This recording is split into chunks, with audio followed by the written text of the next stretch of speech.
बाप और बेटी और रूह कुदस के नाम से आमीन। मसीह खुदावन में आप सबकी सलामती हो। जेनेसिस टीवी की जानिब से मैं आप सबको खुशामदीद कहता हूं। और नाज़रीन, आज हम साल के दौरान चौथे इतवार की तलावतों पर गौर खोज करेंगे। आज की जो पहली तलावत है वो तस्नीह शरह की किताब उसके 18वें बाब में से ली गई है, जिसमें खुदावन खुदा हजरत मूसा फरमाता है कि खुदा कहता है कि मैं तुझ में से तुम्हारी मानिंद एक नबी बर्पा करूंगा जो मेरे कलाम की बातें जो है वो तुम तक पहुंचाएगा। और वो नबी खुदा की आवाज होगा, वो नबी खुदावन खुदा के मुताबिक कलाम करेगा और वो तुम्हारे दरमियान में से होगा, वो तुम्हारे भाइयों के दरमियान में से होगा।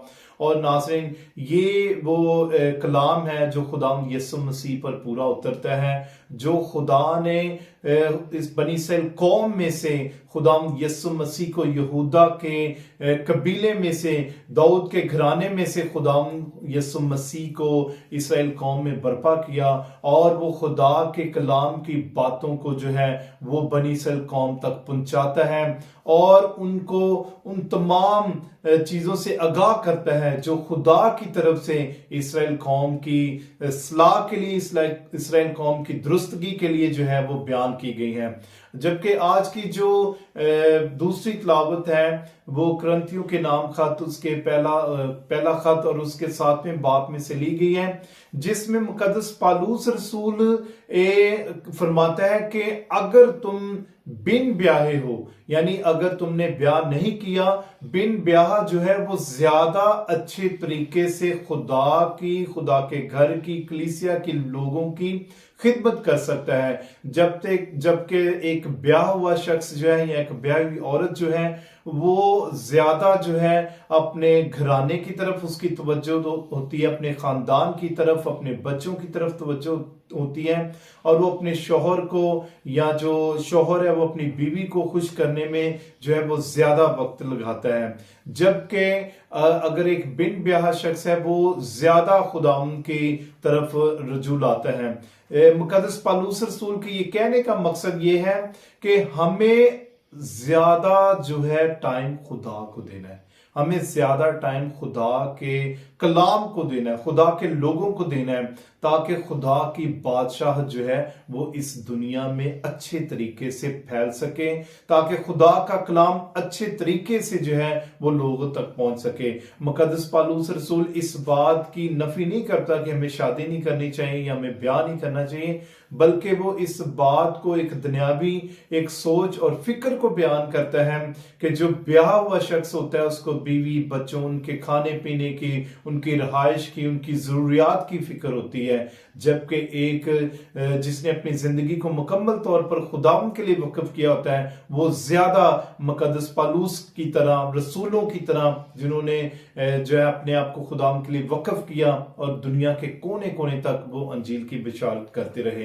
तो आज की अंजील मुकद्दस में जो है खुदावंद यीशु मसीह कफन नहूम में आता है और कफन नहूम में एक इबादत खाने में जाता है, और इस इबादत खाने में खुदा यीशु मसीह सब्बत के दिन जो है वो उस इबादत खाने में जाता है। तो एक नापाक बदरू गिरफ्ता शख्स जो है वो जब खुदावंद यीशु मसीह को देखता है तो दूर ही से वो पुकार उठता है, ए यीशु नासरी, तू वक्त से पहले हमें हलाक करने आ गया है। और खुदाम यीशु मसीह जब उसकी तरफ देखता है, जब वो इस बात को बयान करता है, खुदा की उस इख्तियार को, उसके जलाल को, उसकी कुदरत को वो नापाक रूह देखती है तो वो चला उठती है कि तू कदूस है और तू खुदा का बेटा है। तो खुदाम यीशु मसीह उसको झिड़कता है। और मेरे अजीजों, आज की अंजील मुकद्दस में जो गौर खोज करने वाली बात है कि खुदावंद यीशु मसीह एक बा इख्तियार उस्ताद की तरह, एक बा इख्तियार नबी की तरह और कलाम करता है, उस बदरू, नापाक बदरू को झिड़कता है और खुदावंद यीशु मसीह उसको कहता है कि तू इसमें से निकल जा। और वो बदरू जो है वो खुदाम यसुम मसीह की उस हकीकत को, उसके मसीहाई उस किरदार को, उसकी मसीहाई शख्सियत को, उसके मसीहा होने को, उसके खुदा के बेटे होने को, उसके खुदा कदूस होने को जो है वो जब बयान करती है तो खुदाम यसुम मसीह उसको झिड़कते हैं। और वो उस इबादत खाने में जितने भी लोग होते हैं वो खुदावन यसुम मसीह को देखकर जो है वो हैरान हो जाते हैं। वो इस बड़े मौजे को देखकर हैरान हो जाते हैं और कहते हैं कि देखो ये किस तरीके से एक बाइख्तियार तरीके से बदरूहों को झिड़कता है। मेरे अजीजों, खुदाम यसुम मसीह नामुमकिनात का खुदा है, वो खुदामदों का खुदा है, वो बादशाहों का बादशाह है, वो बाइख्तियार है, वो अपनी तलीम जो है पूरे इख्तियार के साथ देता है क्योंकि वो कादिर मुतलिक है, वो इस दुनिया को खलक करने वाला है। खुदाम यसुम मसीह ने जिसको भी शिफा दी उसको कहा जा तेरे गुनाह माफ हुए। खुदाम यसुम मसीह ने कहा कि जा फिर गुनाह ना करना। और जब भी खुदाम यसुम मसीह ने बात की है उसने ये हवाला नहीं दिया कि कलाम में लिखा है, नबी ने ये कहा है, बल्कि खुदाम यसुम मसीह ने जब भी कहा उसने कहा मैं तुमसे कहता हूं, मैं तुमसे सच सच कहता हूं। मेरे अजीजों, आज के इस मौजे में खुदाम यसुम मसीह नापाक रूह को झिड़क कर भगा देता है। आज गौर करने की जरूरत है, हम में भी बहुत सारी ऐसी नापाक रूहें हैं जिसको हमें दूर करने की जरूरत है। और वो नापाक रूहें क्या है? वो हसद की नापाक रूह है, वो गुनाह की नापाक रूह है, वो जो शहवत प्रस्ती की नापाक रूह है, वो हरामकारी की नापाक रूह है। वो ऐसी नापाक रूहें हैं जो हमें खुदा से दूर ले जाती हैं। हमारी जिंदगी में हमारे इर्द गिर्द ऐसी बहुत सारी रूहें हैं जो हमें भटकने पर मजबूर करती हैं, जो हमें खुदा से दूर करती हैं, जो हमें खुदावन के पास जाने से मना करती हैं, जो हमें उसका कलाम पढ़ने से, सुनने से दूर ले जाती हैं। और हमने मेरे अजीजों ऐसी नापाक रूहों को अपनी जिंदगी से बाहर निकालना है। हमने ऐसी नापाक रूहों से अपने आप को पाक और साफ करना है और हमने खुदावन यसु मसीह के सच्चे पैरोकार बनना है। आज जिस तरह खुदावन यसु मसीह ने उस नापाक रूह को झिड़का और वो उस शख्स में से निकल गई, आज हमें ध्यानो ज्ञान करने की जरूरत है कि क्या कहीं हम भी ऐसी नापाक रूह में गिरफ्तार तो नहीं है?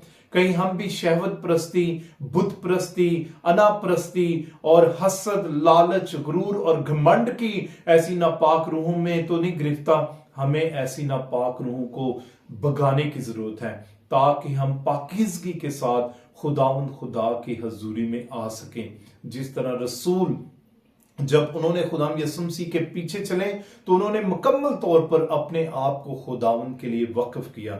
मेरे अजीजों, खुदाम यसुम मसीह ने फरमाया, ऐ सब थके मांदे बोझ से दबे हुए लोगों, मेरे पास आओ, मैं तुम्हें आराम दूंगा। आज खुदाम यसुम मसीह हमारी जिंदगी से हर तरह की नापाकी को खत्म करना चाहता है। आज खुदाम यसुम मसीह हमारी जिंदगी में को पाक और साफ करना चाहता है ताकि हम उसके पाकीज़ा बेटे और बेटियां बने। आए मेरे अजीजों, अपनी जिंदगियों पर गौर खौस करें और अपने आप को खुदावंद के लिए वक्फ करें। जब हम इबादत के लिए जाते हैं, और आज हमारे लिए ये भी सबक है कि किस तरह इस इबादत खाने से इस नापाक रूह को भगाया जाता है। तो जब हम भी इबादत खाने में जाते हैं, दुआ के लिए जाते हैं, पाकमास के लिए जाते हैं, तो हमें अपने आप को पाकीज़गी में रखना है। हमें अपने आप को खुदावंद के लायक ठहराना है ताकि हम खुदावंद से बरकत पा सकें और उसके कदूस नाम को इज्जत और जलाल दे सकें। मेरे अजीजों, आए हम अपने आप को खुदावंद के हुजूर पेश करें और उससे बरकत पाने वाले बने। उसी मसीह हमारे खुदावंद के वसीला से, आमीन।